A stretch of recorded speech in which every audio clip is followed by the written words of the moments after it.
Hello friends, welcome you all to another video, and today we are going to continue the paper number 5, unit number 2 and the chapter 3, that is literature as an expression of writer's personality. And in the previous week we have started these with Alexander Pope's expressions, and today we are going to deal with the opinions and critical analysis and theories of T.S. Eliot. So you know that T.S. Eliot is one of the greatest poet, and as well as he is one of the greatest critic also. And you know that he has a great impact on new critics, which started from 1920 and it was dominant during the 1914 and to 1915, and it lasted until 1917. The new criticism, that is the new branch of criticism. And again T.S. Eliot was a classical writer, a classical poet and a classical critic. So let me give you the examples of how T.S. Eliot's opinions are, how it is against to the our point, our topic, that how literature as expression of writer's personality. So he has written one essay, that is the Hamlet, and it was published in 1919.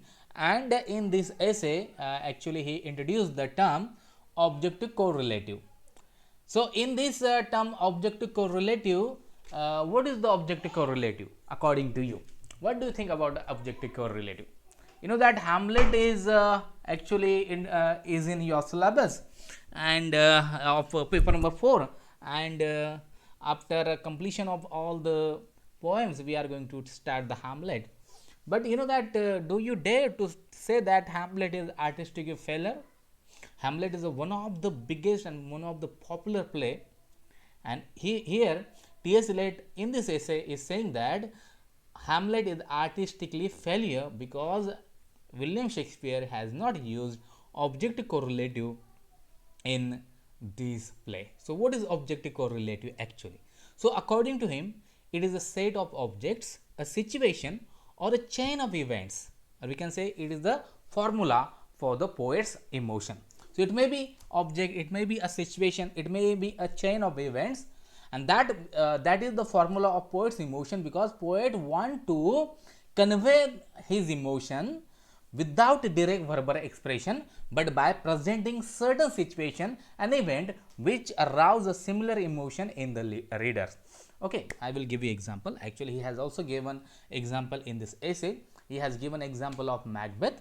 So Macbeth is one of the tragedy, greatest tragedy like Hamlet. So in Macbeth, what happened when Macbeth kills King Duncan?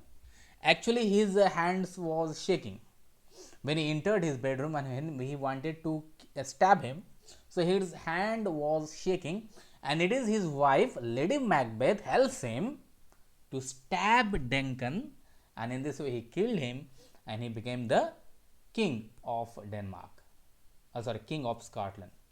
So after that what happened?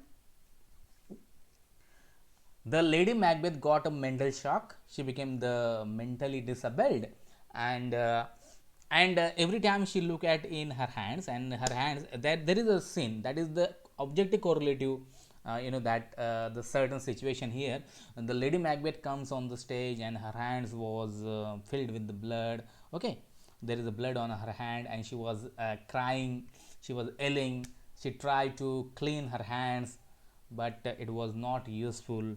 Okay, so that is the emotion actually poet wanted to convey to the readers, and the reader, after watching this scene, they got the similar emotion in their minds. So that is the objective correlative he actually introduced in Hamlet in this essay. And again this kind of a certain objective correlative William Shakespeare has not used in Hamlet. Therefore Hamlet is artistically failure according to T.S. Eliot. So again he has introduced two phrases that is very important. One is the unification of sensibility, and the second one is the dissociation of sensibility.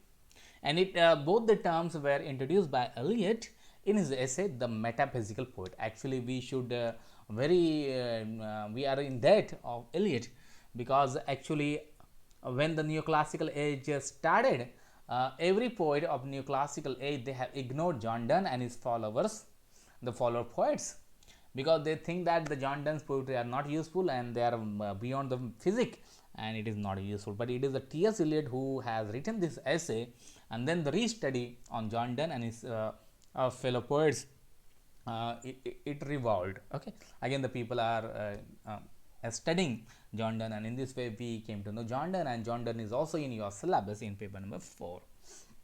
So what is the unification of sensibility? Unification of sensibility means it is a fusion of thought with the feeling. Okay, for example, if I am thinking that I am very sad, and I am thinking that I am very tired and I want to sleep out, and I wanted to write down on this situation a poem. Okay, so I'm tired and I'm feeling very I want to sleepy, I want to go to the bed, and if I am putting this into my words in my poem, then it is a unification of sensibility. It is a fusion of my thought with my feelings.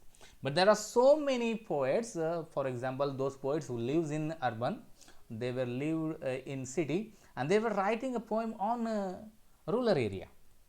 Okay, one poet lives in Mumbai or Pune, and he was writing a poem about the man of Pingoli.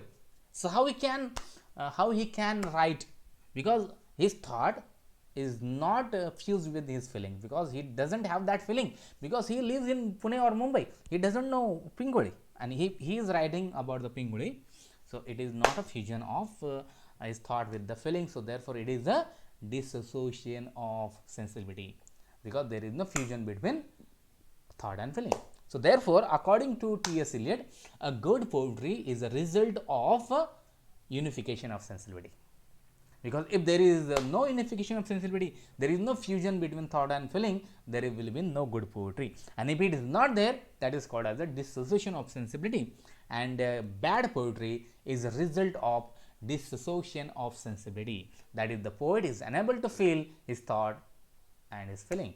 The poet is unable to understand his feelings with his thought. Okay, so that is the thing.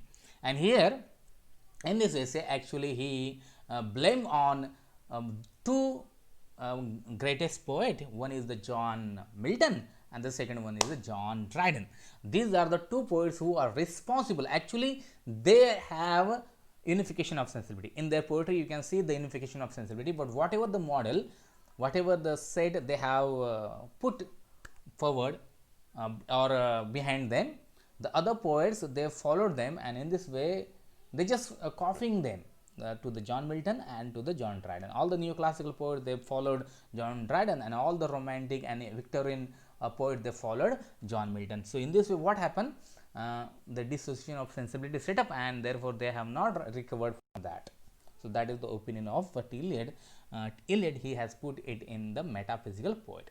The third and the last thing that is very important, which I am going to cover in this lecture only, and in the tomorrow lecture we are going to see this Hudson's theory about the how he has proved that he gone opposed to T.S. Eliot, and he has proved that how literature is actually the expression of a writer's personality.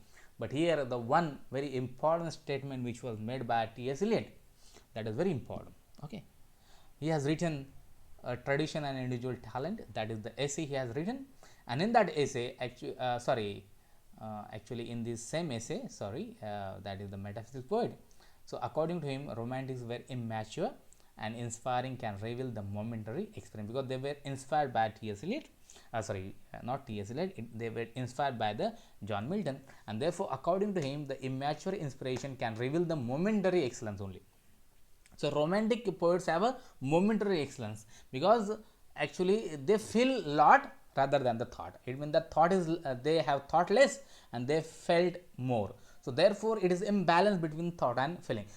Okay, he agreed that there is a unification, there is a fusion of thought and feeling, but thought is less and feeling more. So therefore it is a momentary excellence. So therefore he famously wrote in this essay that poetry is not turning loose of emotion, but an escape from emotion. That is very important thing. Okay, what he is saying? He is saying that the poetry is objective. Okay, poetry is objective. So poetry is not a turning loose of emotion, but an escape from emotion. It is not expression of personality but an escape from personality. So hey friends, I hope that you got it, you understood it. If you have any kind of problem, please ask me questions. So thank you for watching.